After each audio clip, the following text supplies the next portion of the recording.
আতিয়া জামে মসজিদ বাংলাদেশের অন্যতম প্রাচীন ও সুন্দর ঐতিহাসিক মসজিদ। এটি টাঙ্গাইল জেলার দিলদুয়ার উপজেলার আতিয়া গ্রামে অবস্থিত। মুঘল স্থাপত্য শৈলীর চমৎকার উদাহরণ এই মসজিদ। ১৬০৯ সালে মুঘল আমলে নির্মাণ করেন সেই সময়ের জমিদার সাইদ খান পান্নি। এটি তৈরি হয় মুঘল সম্রাট জাহাঙ্গীরের শাসনামলে। মসজিদটি তৈরি করা হয়েছে ইট ও টেরাকোটার কারুকাজ ব্যবহার করে, যা সেই সময়ের স্থাপত্য শৈলীর একটা উৎকৃষ্ট নিদর্শন। তাছাড়া এর উপরে রয়েছে ৪টা গম্বুজ, যা এর সৌন্দর্যকে আরও বৃদ্ধি করে। এছাড়া মসজিদের দেয়াল ও প্রবেশদ্বারে টেরাকোটার কারুকাজ ও ফুলের নকশা রয়েছে, যা মুঘল স্থাপত্য শৈলীর পরিচায়ক। পুরো মসজিদটি একটা আয়তাকার ভবন, যার দেয়ালগুলো মোটা ও মজবুত।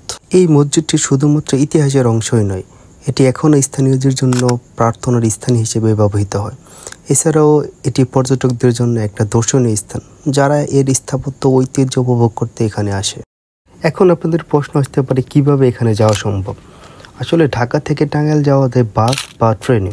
গাবতলী, মহাখালী বা আবদুল্লাপুর থেকে সরাসরি টাঙ্গাইলগামী বাস পাওয়া যায়। এছাড়া কমলাপুর রেল স্টেশন থেকে টাঙ্গাইল স্টেশনে ট্রেনে যাওয়া যায়।